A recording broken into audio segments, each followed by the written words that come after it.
Shalom, bom dia, paz do Senhor Jesus, Deus te abençoe. Peço que você abra comigo a sua Bíblia no Evangelho de João, capítulo 11, por favor. Nós vamos ler do versículo 1 e seguinte, diz assim a palavra de Deus.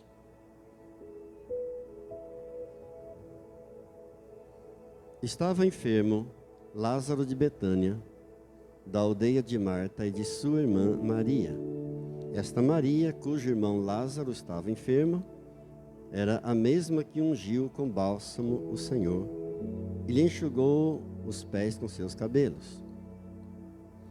Mandaram, pois, as irmãs de Lázaro dizer a Jesus: Senhor, está enfermo aquele a quem amas. Ao receber a notícia, disse Jesus: esta enfermidade não é para a morte, e sim para a glória de Deus, a fim de que o Filho de Deus seja por ela glorificado. Ora, amava Jesus a Marta e sua irmã e a Lázaro. Vamos dar um pulinho até o verso 47, por favor.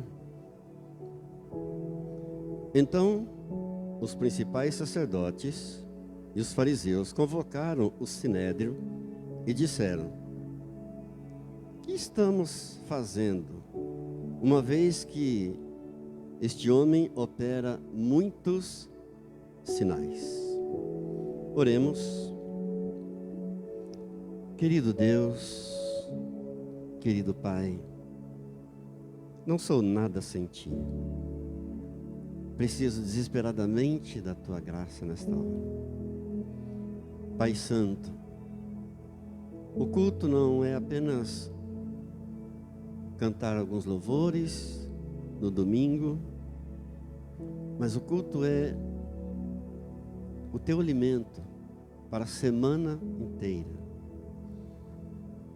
A Tua palavra diz que ela não volta vazia, sem antes cumprir o propósito para o qual ela foi designada. E nós oramos nessa manhã para que cada palavra que saia da minha boca venha cumprir o propósito para o qual ela foi designada pelo Senhor. Muito obrigado, Deus. Perdoe os nossos pecados, nos abençoe. Precisamos muito de Tua bênção, porque a bênção do Senhor enriquece e não acrescenta dores. Isso não nos fala apenas de riquezas materiais, mas nos fala de paz, de honra, de saúde, de longevidade e de bens também. Por isso te louvamos e agradecemos em nome de Jesus. Amém. Amém. Glória a Deus. Podemos sentar.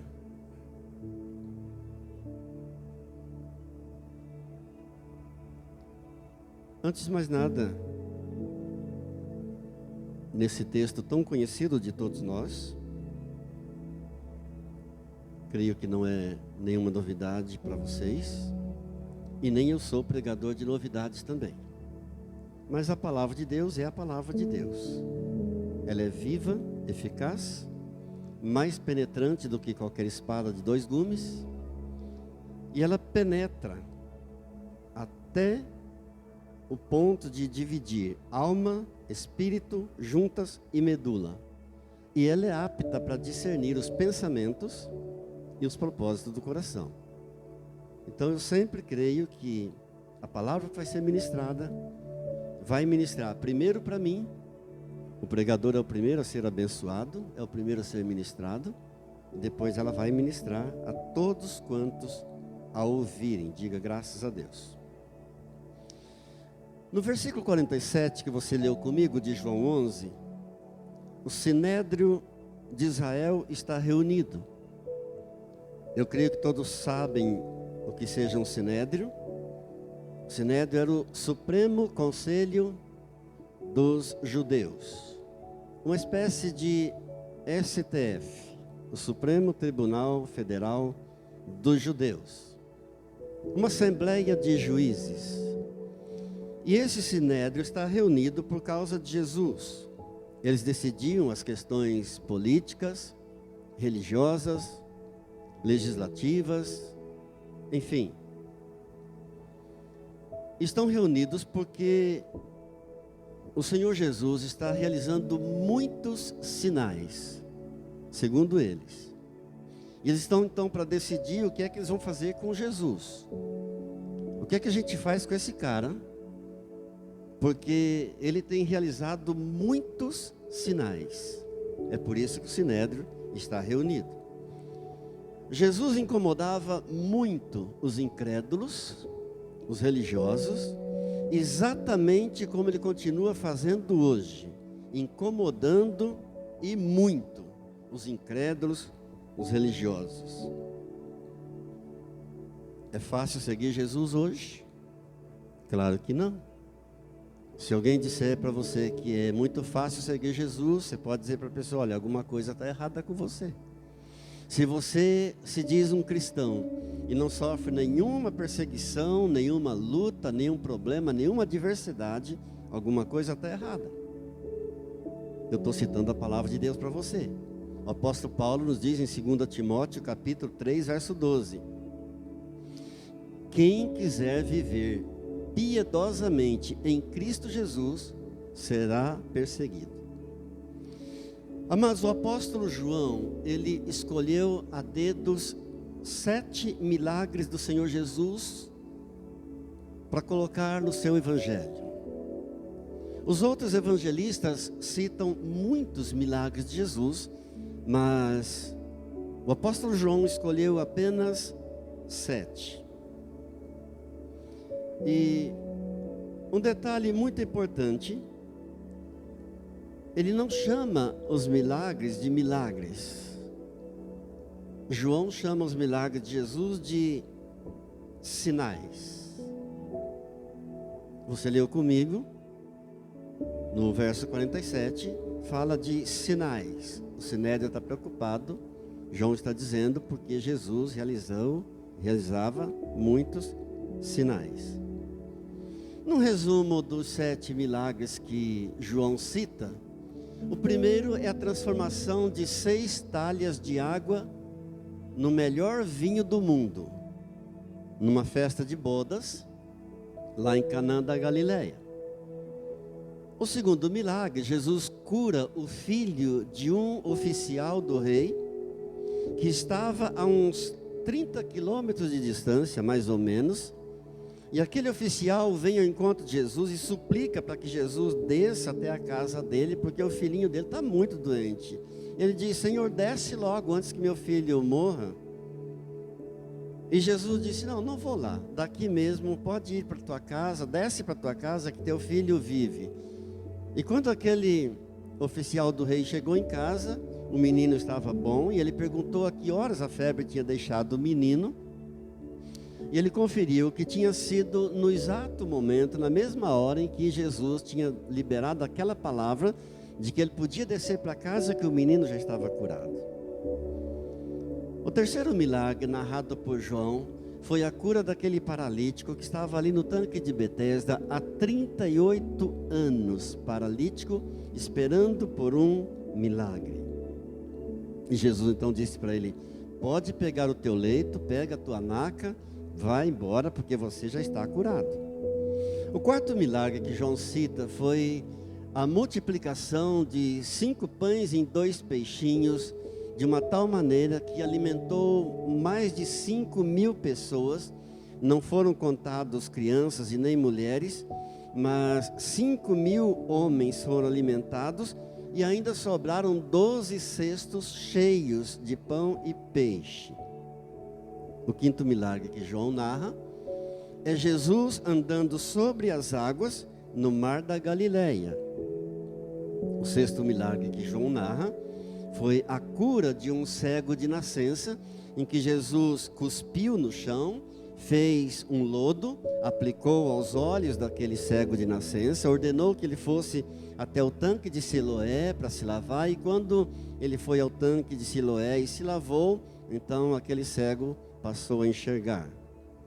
E o sétimo e último milagre que João escolheu para citar em seu evangelho é esse que nós estamos meditando, de João 11, a ressurreição de um homem chamado Lázaro, da aldeia de Betânia, e que já estava morto há 4 dias.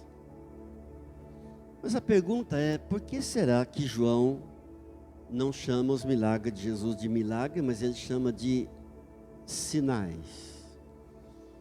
O que é um sinal? Sinal é uma indicação de algo.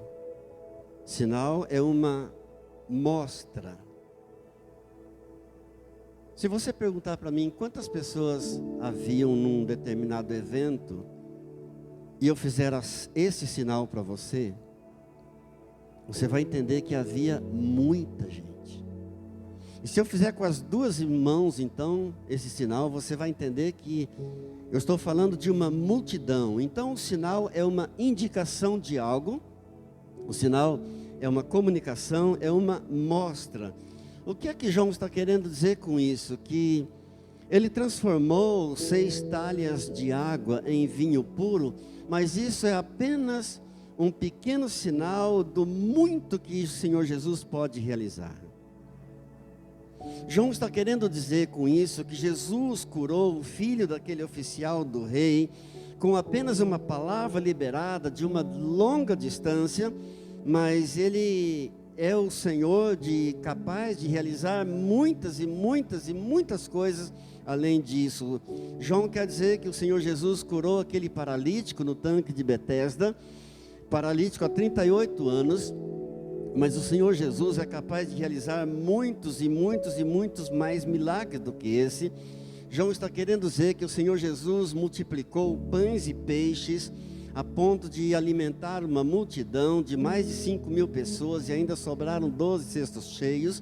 Mas o Senhor Jesus é capaz de realizar muito e muito, muito mais ainda do que isso. João está dizendo que Jesus caminhava sobre as águas do mar da Galileia, mas ele é poderoso para realizar muitos e muitos e muitos outros milagres mais do que esse. João está dizendo que Jesus curou aquele cego de nascença, mas ele é capaz de realizar muitos e muitos e muitos mais milagres do que esse. João está dizendo que Jesus ressuscitou um homem, estava sepultado há 4 dias, mas ele é capaz de realizar muitos e muitos e muitos mais milagres do que esse ainda. Diga glórias a Deus. Glórias a Deus. Por isso ele chama os milagres de Jesus de sinais. E nada está na Bíblia por acaso, nenhuma palavra está por acaso, cada palavra tem um significado, cada palavra tem uma explicação. Bem, daí você leu comigo do verso 1 até o verso 5, nós voltamos agora para o texto que nós estamos aí, você está com a sua Bíblia aberta, e nós sabemos que Jesus amava muito essa família, e essa família era apaixonada por Jesus. A aldeia de Betânia, onde eles moravam, ficava muito próximo de Jerusalém, cerca de uns 3 quilômetros apenas. Então todos os estudiosos da Bíblia, eles acreditam que por conta disso o Senhor Jesus deveria passar pela casa dessa família por muitas vezes, e com certeza por muitas vezes o Senhor Jesus se assentou com eles para comer. E a Bíblia diz, esse texto que nós lemos fala em pelo menos 3 vezes do amor de Jesus para com essa família e o amor dessa família para com Jesus. Por exemplo, no verso 3, a Bíblia diz assim: mandaram, pois, as irmãs de Lázaro dizer a Jesus: Senhor, está enfermo aquele a quem amas. No verso 5, nós vemos assim escrito: ora, amava Jesus a Marta e a sua irmã e Lázaro. No verso 36, nós vemos escrito assim: então disseram os judeus: vede quanto o amava.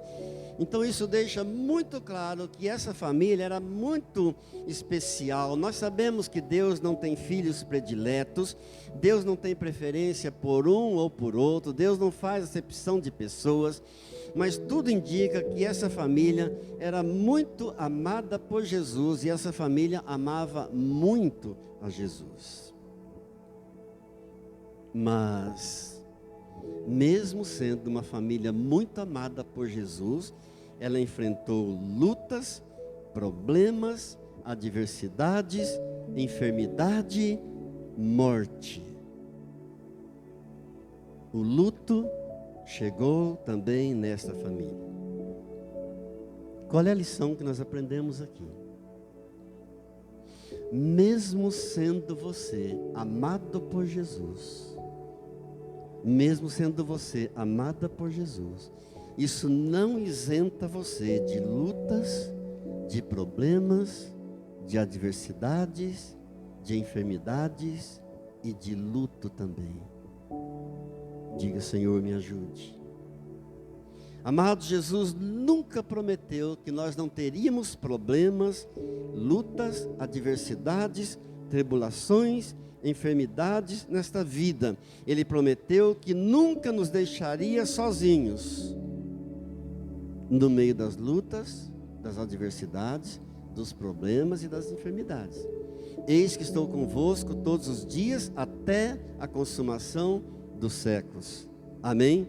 Nunca te deixarei, jamais te abandonarei. São promessas do Senhor Jesus para nós.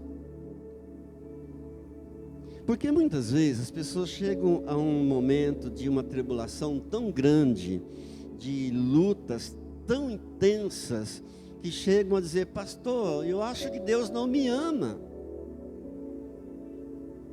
Ou parece que Deus não me ama mais, mas isso não é verdade. O sofrimento, na verdade, ele é um grande mistério. Não temos uma explicação para o sofrimento. Aliás, nós não encontramos explicações para muitas coisas desta vida. Mas a grande verdade é que nada pode nos separar do amor de Deus que está em Cristo Jesus. Amém. A palavra de Deus nos diz em Romanos 8:38, que nem a morte, nem a vida, nem anjos, nem principados, nem coisas do presente, nem coisas do futuro, nem altura, nem profundidade, nenhuma criatura poderá nos separar do amor de Deus que está em Cristo Jesus. Nada pode separar você do amor de Deus. Nem doença, nem morte, nem tribulação, nada, absolutamente nada. Diga graças a Deus por isso. Então chegamos no versículo 3, em que diz: mandaram, pois, as irmãs de Lázaro dizer a Jesus: Senhor, está enfermo aquele a quem amas. Note, elas não apelaram para o amor de Lázaro para com Jesus. Elas poderiam ter dito: Senhor, está enfermo aquele que te ama muito. Não, elas mandaram dizer: Senhor, está enfermo aquele a quem tu amas. Qual é a lição aqui?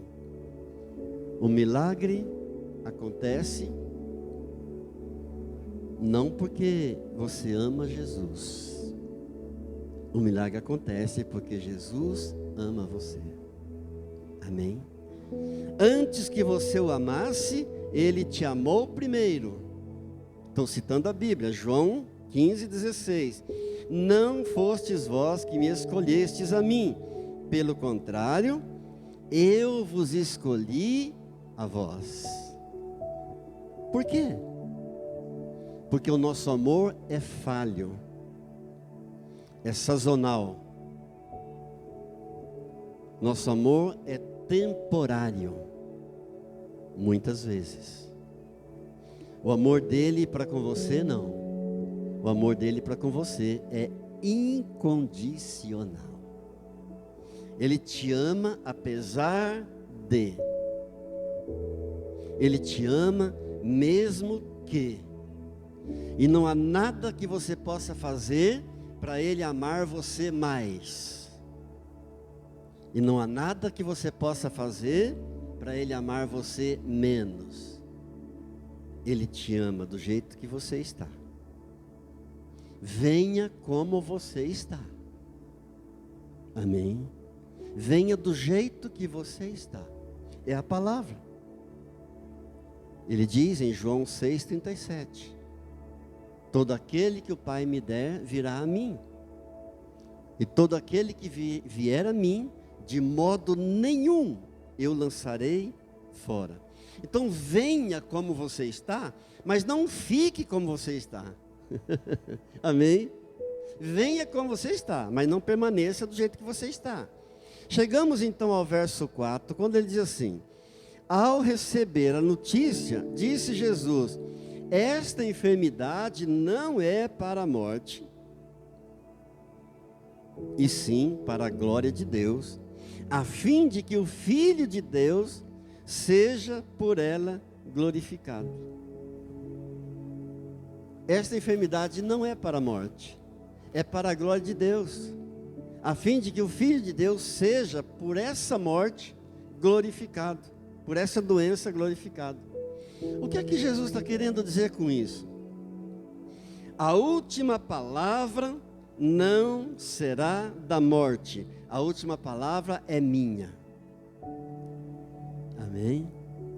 A última palavra ela não vem do médico, nem do advogado, ela vem de Jesus. Amém? A última palavra ela não vem do médico, nem do advogado, ela vem de Jesus. Jesus está dizendo com isso, a última palavra aqui, filho, não é da morte não. A última palavra sou eu quem dou. A glória dessa enfermidade não será da morte.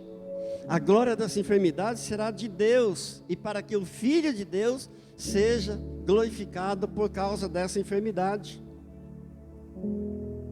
O triunfo dessa enfermidade não será para a morte, mas para a glória de Deus, e para que o Filho de Deus seja glorificado. Louvado seja Deus.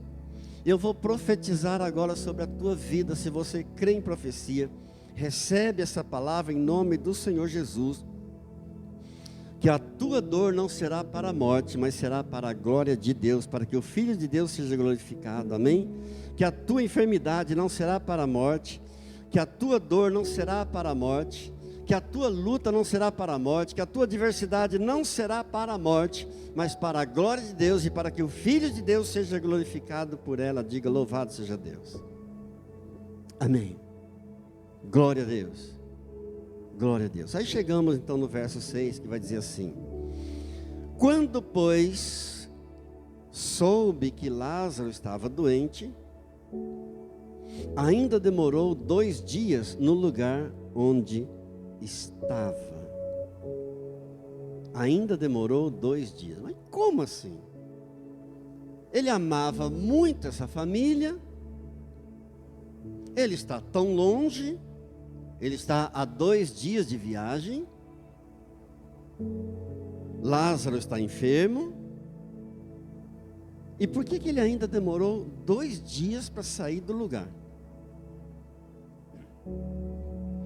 Uma frase que eu nunca esqueço, de um teólogo que disse: nem sempre eu entendo o meu Deus. Quantas vezes Deus deve dizer para nós assim: calma, calma. Quantas vezes ouvimos as pessoas dizendo: pastor, não vejo resposta de Deus. E a gente tem que dizer: calma. Pastor, eu oro há tanto tempo, mas não tenho visto resultado. E Deus está dizendo: calma. Ah, Eclesiastes, as palavras tão sábias do homem mais sábio do mundo, Salomão, capítulo 3, verso 1. Tudo tem o seu tempo determinado, e há um tempo certo para cada coisa debaixo do céu. Há um tempo certo para cada propósito debaixo do céu. Louvado seja Deus. Recebi uma mensagem de um irmão ontem. São muitas mensagens que a gente recebe, mas eu fico atento a cada uma delas. Nem sempre dá tempo de responder a todos, mas eu me volto muito para cada uma delas. Eu procuro ler muito, eu procuro meditar, porque tenho que pregar cada semana. Então preciso de ler, preciso de ouvir, de ver mensagem, preciso de meditar. E uma das mensagens que eu recebi ontem de um irmão dizia: olha, tem coisas que Deus não nos entrega, porque Ele sabe que não é o tempo. Tem coisas que Deus não faz na hora que a gente quer, porque Ele sabe que aquela coisa que nós queremos não é para aquela hora. Aquela resposta não é para aquele momento. Aquela questão, aquela bênção não é para aquela hora. Aquele milagre não é para aquela hora. Não adianta Deus fazer aquilo que você quer antes dele mudar você. Não adianta Deus fazer aquilo que eu quero, do jeito que eu quero, no momento que eu quero, antes dele mudar o meu coração, antes dele mudar a mim. Uma pergunta que eu faço agora, não precisa responder, apenas para você refletir.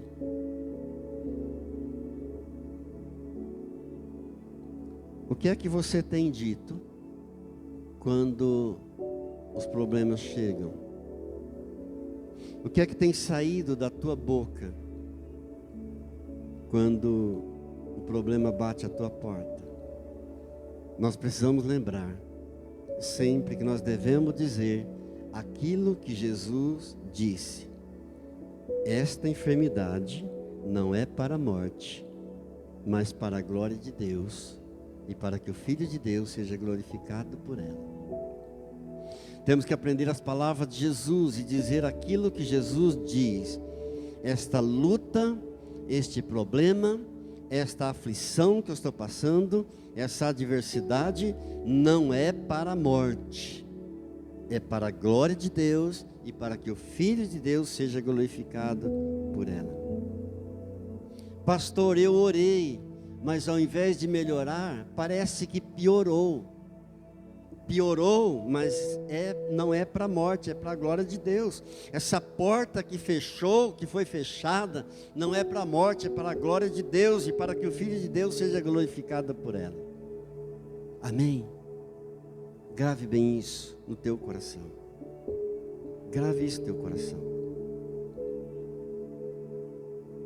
Eu não sei quando, mas Deus vai agir.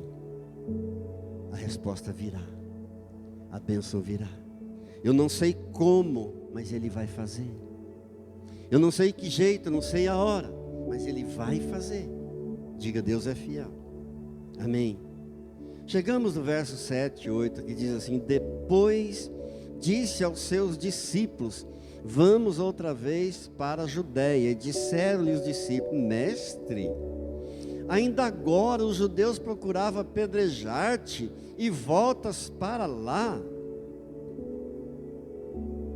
Note, os discípulos estão preocupados com pequenas pedras que os judeus tinham nas mãos para apedrejar Jesus.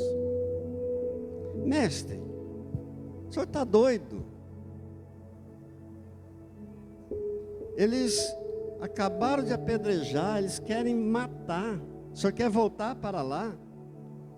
E enquanto estão preocupados com pedras pequenas nas mãos dos judeus, dos religiosos, dos incrédulos, Jesus está preocupado com a grande pedra que está cobrindo o túmulo de Lázaro. Tanto isso é verdade, que os discípulos estavam preocupados com as pedras miúdas nas mãos dos religiosos, que Tomé diz assim no verso 16: tudo bem, então vamos para lá. Então Tomé, chamado Dídimo, disse com os discípulos: vamos também nós para morrer com ele. Então vamos embora, vamos morrer todo mundo, já que é para morrer, vamos morrer.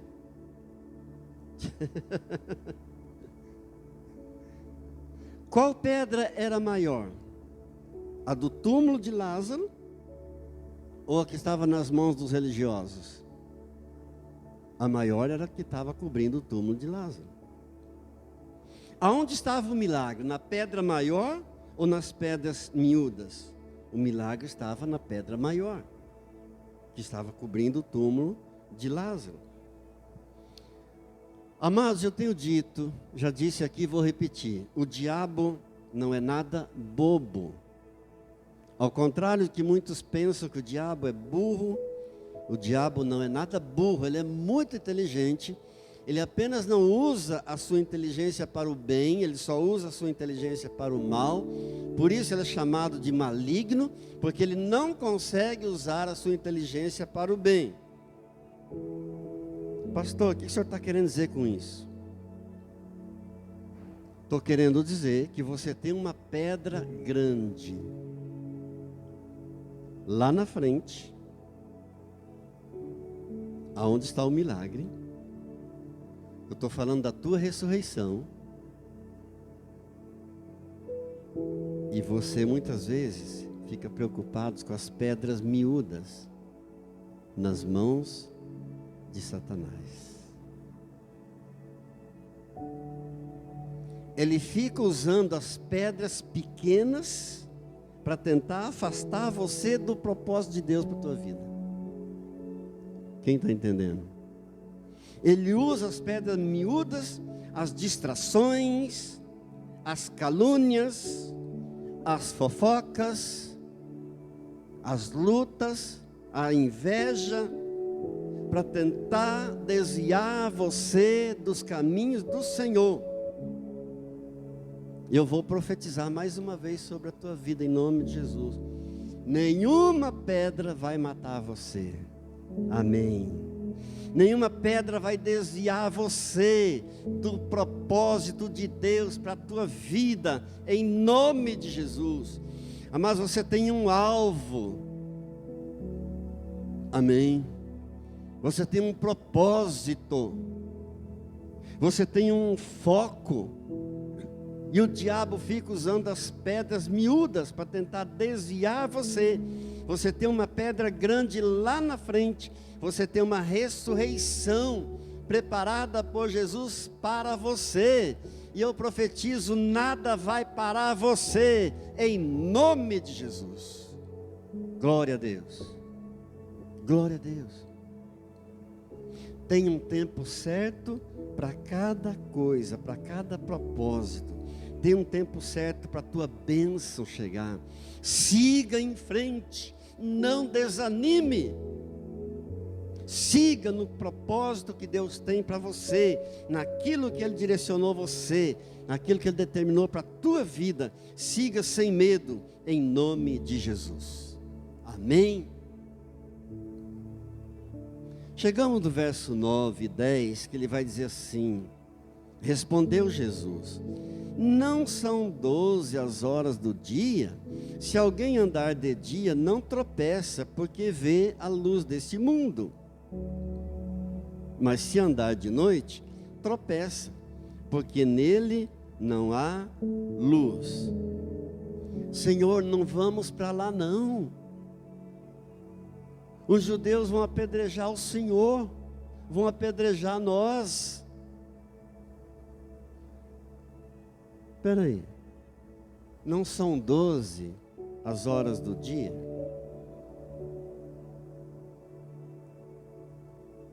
Jesus, vamos, o Senhor está atrasado.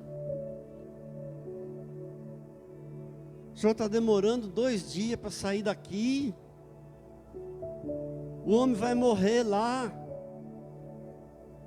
Não são 12 as horas do dia? O que Jesus está dizendo com isso?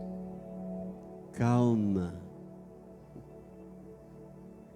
Eu ainda estou dentro do tempo que o Pai determinou para eu trabalhar. Glória a Deus.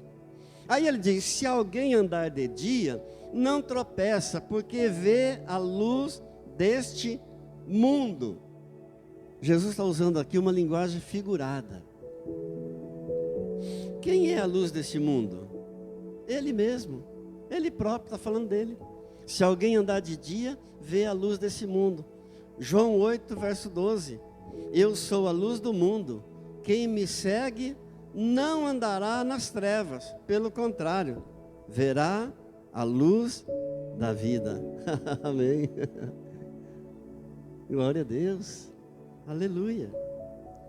Aí chegamos no 11, do 11 ao 14, que ele diz assim: isto Jesus dizia e depois acrescentou: nosso amigo Lázaro adormeceu, mas vou despertá-lo. Novamente está usando uma palavra figurada. Gente, Lázaro já adormeceu, eu vou lá para despertá-lo. Aí disseram, pois, os discípulos: Senhor, se ele dorme, então ele está salvo. Não entenderam nada. Não entenderam nada do que Jesus estava dizendo. Jesus, porém, falava com respeito à morte de Lázaro, mas eles supunham que Jesus tivesse falado do repouso do sono. Então Jesus lhe disse claramente: Lázaro morreu. Gente, o homem morreu. Vocês entenderam agora? Lázaro morreu. Queridos, o verso 15 vai explicar para nós o porquê dessa demora de 2 dias de Jesus para sair do lugar onde estava. Atente para o verso 15 comigo, diz assim: e por vossa causa me alegro que lá não estivesse, para que possais crer, mas vamos ter com ele. Jesus disse para a gente: eu estou alegre porque Lázaro morreu e eu não estava lá presente, por causa de vocês, por vossa causa, para que vós possais crer. O problema era a incredulidade dos discípulos. O problema, queridos, muitas vezes é a nossa incredulidade. Às vezes o maior problema nem é o ímpio, nem são os incrédulos, pecadores. Muitas vezes o problema é a nossa própria incredulidade. Por que eu estou dizendo isso? Eles, os discípulos de Jesus, já tinham visto Jesus ressuscitar a filha de Jairo. Eles, os discípulos de Jesus, já tinham visto Jesus ressuscitar o filho da viúva de Naim. Então, ressuscitar um morto para eles, ver Jesus ressuscitar um morto para eles, não era problema.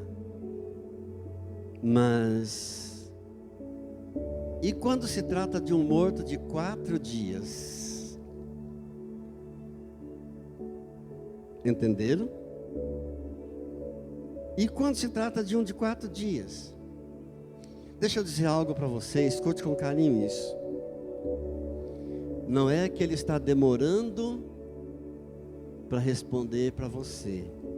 Ele está preparando o melhor para você. Glória a Deus. Jesus, diante do túmulo de Lázaro, sepultado há 4 dias, liberou uma só palavra: Lázaro, vem para fora. E Lázaro ressuscitou. Glória a Deus. Bastou uma palavra de ordem: Lázaro, vem para fora.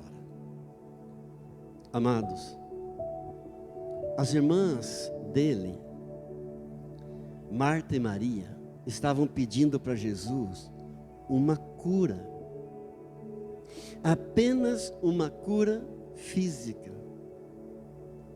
A Jesus tinha uma ressurreição preparada. Qual milagre é maior, uma cura física ou uma ressurreição? O milagre da ressurreição é maior. Glória a Deus. Então, quando a tua bênção chegar, ela será maior do que você esperava. Quando a tua bênção chegar, o teu milagre acontecer, ele será muito maior e muito melhor do que aquilo que você esperava. Louvado seja Deus. Chegamos ao verso 19, dá um pulinho comigo do verso 19 ao 25, que ele diz assim: muitos dentre os judeus tinham vindo ter com Marta e Maria para as consolar a respeito de seu irmão. Marta, quando soube que vinha Jesus, saiu ao seu encontro. Maria, porém, ficou sentada em casa. Por quê? Porque a casa estava cheia de gente.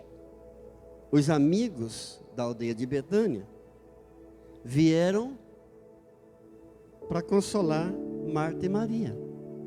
Então Marta saiu para encontrar com Jesus, mas não saía as duas. Maria ficou sentada com as pessoas que estavam ali para consolá-las. Verso 21. Disse, pois, Marta a Jesus: Senhor, se estiveras aqui, não teria morrido meu irmão. Mas também sei que, mesmo agora, tudo quanto pedires a Deus, Deus te concederá. Declarou Jesus: teu irmão há de ressurgir. Eu sei, replicou Marta, que há de ressurgir na ressurreição. No último dia, disse Jesus: eu sou a ressurreição e a vida. Quem crê em mim, ainda que seja morto, viverá. E todo aquele que vive e crê em mim, não morrerá jamais, ou eternamente. Louvado seja Deus. Jesus disse: Marta, teu irmão vai ressurgir. Eu estou aqui para isso, eu vim para isso, teu irmão vai ressurgir. Ela disse assim: Senhor, eu sei, ele vai ressurgir lá naquele dia. Ela está se referindo ao último dia, quando todos ressuscitarão para prestar contas a Deus do que fizeram com suas vidas. No último dia, todos os mortos ressuscitarão para dar contas a Deus. Uns ressuscitarão para a glória, para a salvação, outros ressuscitarão para ir para a condenação, mas todos vão ressuscitar, porque está escrito que todo joelho vai se dobrar diante do Senhor Jesus, e toda língua vai confessar que Jesus Cristo é Senhor, para a glória de Deus Pai. Aqueles que morreram sem dobrar o joelho, sem confessar que Jesus Cristo é o Senhor, na ressurreição vai ter que fazer isso, para cumprir a palavra de Deus, e para pegar o caminho da condenação. Diga misericórdia. É a verdade, é a palavra que diz, é o que está escrito. Ela, Marta, está se referindo a este último dia. Senhor, eu sei, meu irmão vai ressuscitar lá naquele último dia, como todos vão ressuscitar. Isso está escrito em Apocalipse, capítulo 20, dos versos 12 e 13. Naquele dia, um por um vai prestar contas a Deus, um a um. Muitas vezes nós botamos muito a nossa confiança em um determinado dia que vai chegar. O dia do meu exame, o dia que eu conseguir comprar tal coisa, o dia que eu vender tal coisa, o dia da minha entrevista.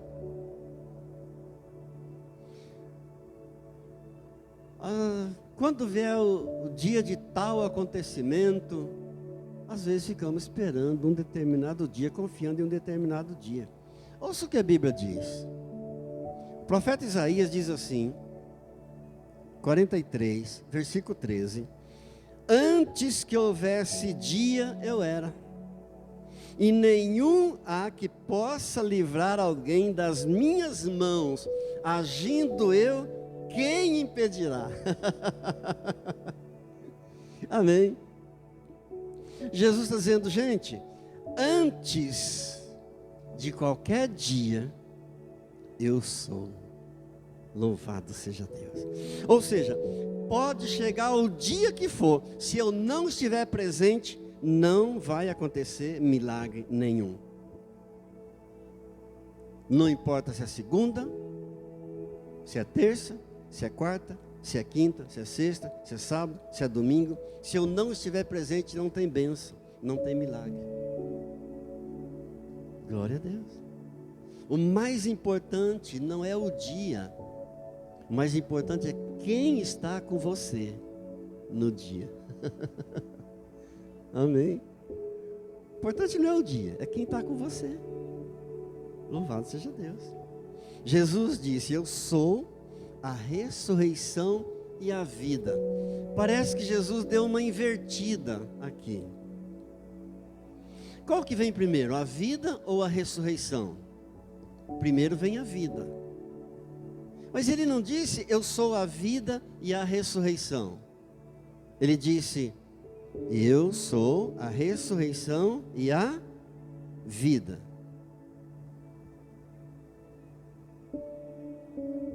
O que significa isso? Que a verdadeira vida não começa aqui. A verdadeira vida começa depois da ressurreição. Eu sou a ressurreição, eu sou a vida. A vida perfeita não é esta aqui, não começa aqui. A vida perfeita vai começar depois do túmulo, depois da ressurreição. Diga graças a Deus. Amados, tudo aqui é passageiro. As lutas, os problemas, as enfermidades, as adversidades, as afrontas, tudo é passageiro. Há uma pedra grande preparada para você lá na frente. Há um grande milagre, há uma grande bênção para você lá na frente, a tua ressurreição. Não faz como Tomé, não. Não fala como os discípulos falaram, não. Senhor, eles estão com as pedras na mão, vão nos matar. Não tenha medo das pedras miúdas.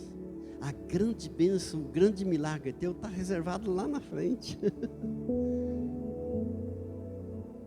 Aprenda a olhar além do túmulo.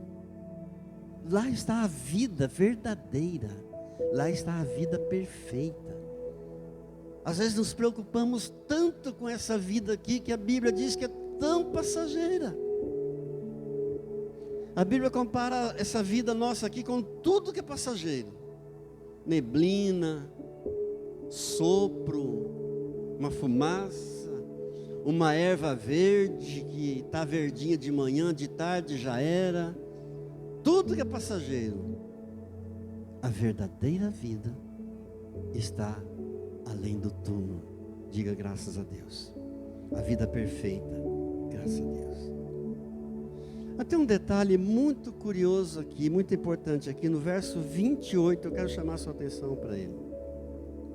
Leia o 28 comigo, ele diz assim: tendo dito isto, retirou-se e chamou Maria, sua irmã, e lhe disse em particular: o mestre chegou e te chama.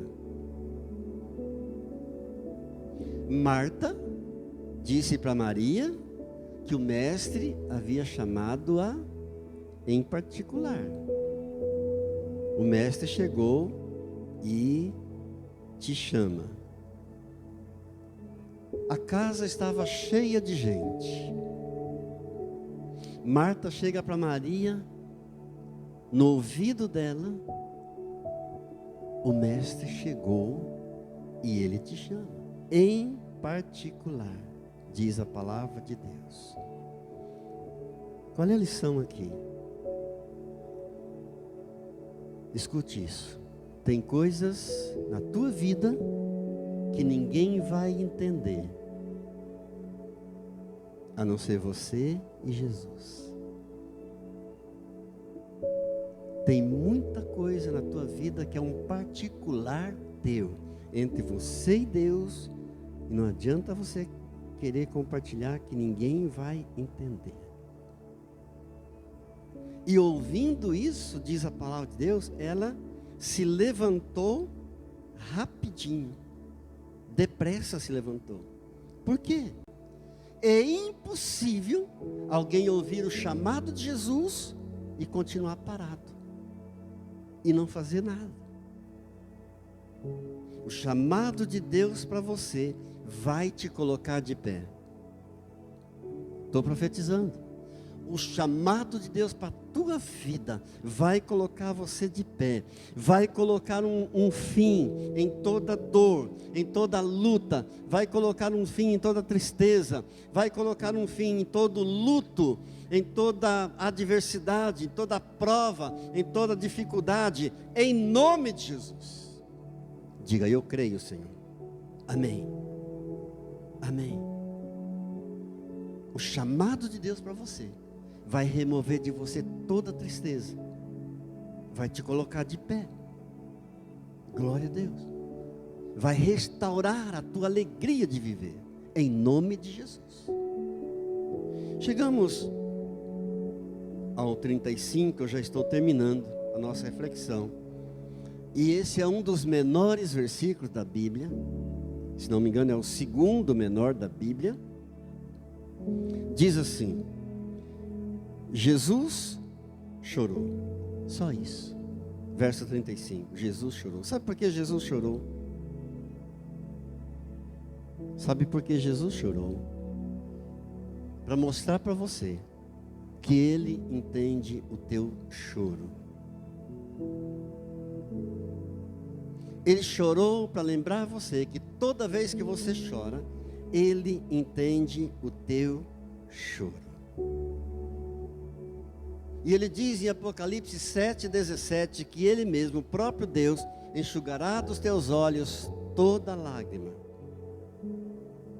Ele fez questão de repetir em Apocalipse 21, verso 4, que o mesmo Deus enxugará dos teus olhos, Ele mesmo, toda lágrima dos teus olhos. E que ali, naquele dia, naquele lugar, não haverá mais luto, nem pranto, nem dor, porque as primeiras coisas já passaram.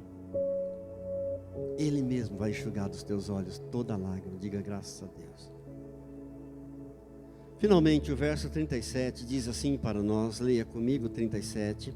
Mas alguns objetaram: não podia ele, que abriu os olhos ao cego, fazer que este não morresse? Essa é a grande pergunta que muitos fazem e fizeram naquele dia. Todos aqueles que estavam ali, a casa cheia de gente para consolar Marta e Maria, estavam fazendo essa pergunta: mas espera aí, Ele não ama tanto essa família? Ele não fez tantos milagres, não curou tantos cegos? Será que Ele não podia evitar que Lázaro morresse também? Por que Ele não evitou essa morte, já que Ele amava tanto? Amados, grave isso no teu coração. Tem coisas na tua vida que acontecem e Deus não vai impedir que aconteça. Mas quando acontecer, Ele vai dar uma reviravolta. Ele vai transformar. Muitas coisas Deus não vai impedir que aconteça na tua vida, mas depois que acontecer, Ele vai mudar tudo a situação. Vai vir uma reviravolta, Ele vai reverter na tua vida em nome de Jesus. Jesus diz: eu não vou impedir de morrer, eu vou ressuscitar. Amém. Glória a Deus. Por isso muitos perguntavam: mas por que Ele permitiu que morresse? Ele amava tanto. Jesus diz: deixa acontecer, depois a gente restaura. Deixa acontecer, depois a gente reverte a situação. A gente muda o quadro. A gente transforma em nome de Jesus. O problema é momentâneo, o problema é passageiro, mas a vitória é eterna. Amém. O problema é passageiro, mas a vitória é eterna. Glória a Deus. Grave isso no teu coração nessa manhã. A tua luta é passageira, a tua enfermidade é passageira, o teu problema é passageiro, as adversidades são passageiras, mas a vitória de Deus é para sempre. Aleluia! Baixe sua cabeça, por favor, e vamos orar um pouco mais a Ele. Querido Deus, querido Pai, muito obrigado por todas as tuas bênçãos, por todas as tuas maravilhas. Muito obrigado, Senhor, pelas lutas, pelas dificuldades, pelas afrontas que sofremos. Senhor Deus, é impossível alguém ouvir o chamado do Senhor Jesus e ficar parado. Ó Deus, por isso estamos aqui, Pai querido, dando a Ti toda a honra, toda a glória.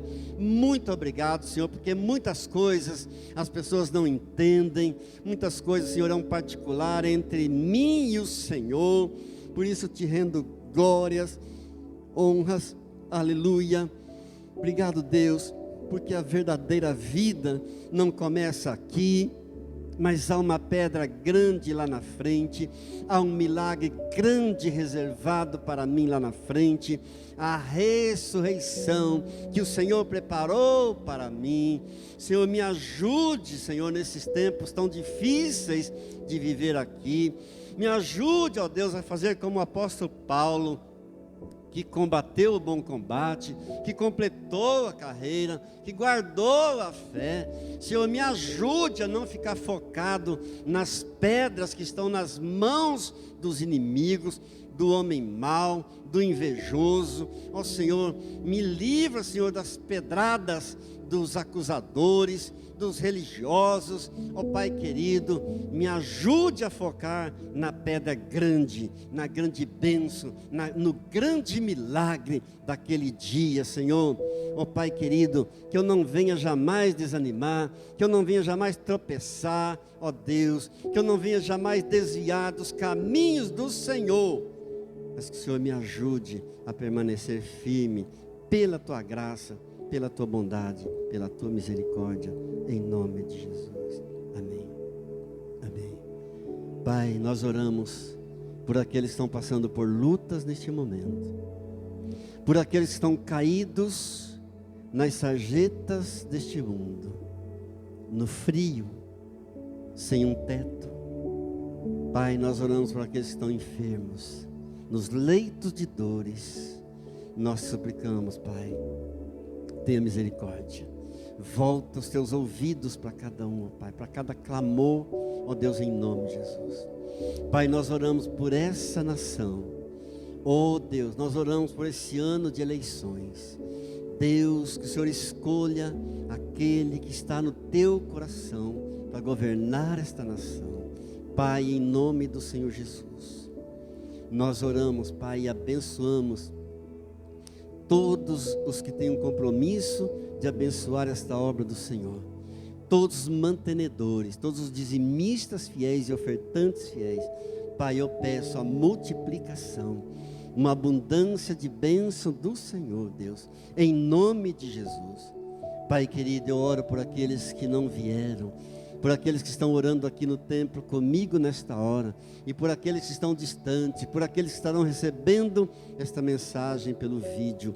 Pai, eu peço que eles sejam abençoados e fortalecidos também, e assim daremos a Ti sempre a honra, a glória, o poder e o louvor para sempre, em nome de Jesus, amém, amém, amém. Fiquemos de pé, por favor. Eu vou encerrar o vídeo liberando uma palavra profética. Gostaria que você estendesse a tua mão, se você puder, para Deus, se você desejar uma palavra profética sobre a tua vida, sobre a tua família. E depois você que está aqui no templo poderá fazer a tua oferta do teu dízimo, entregar a tua oferta. E nós, então, queremos orar também por você. Se você precisa de uma oração específica, pode vir à frente. Eu quero ungir você e abençoar a tua vida, em nome de Jesus, amém. Pai santo, Pai querido, olha para cada mão estendida agora. Derrama, Senhor, do óleo fresco, da unção do Teu Espírito Santo. Esta pessoa que está clamando, Senhor, o Teu poder sobre a vida dela, a unção do Senhor sobre a vida dela. Essa pessoa que está dizendo, Senhor, eu quero ser usado por Ti.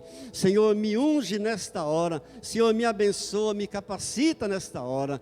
Deus, eu peço por essa vida, em nome de Jesus, Derrama, Senhor, do vinho novo, da alegria do Teu Espírito Santo, alegria de viver, alegria de andar nos caminhos do Senhor, alegria de fazer a obra do Senhor. Eu os abençoo com paz, eu abençoo com saúde, cada lar aqui representado, cada família aqui representada, em nome do Senhor Jesus. A graça do Senhor Jesus, o amor do Pai e a comunhão do Espírito Santo seja com a tua vida, com a tua casa e a tua família, hoje e sempre. Amém. Diga glória a Deus e aplauda ao Senhor, Ele é digno.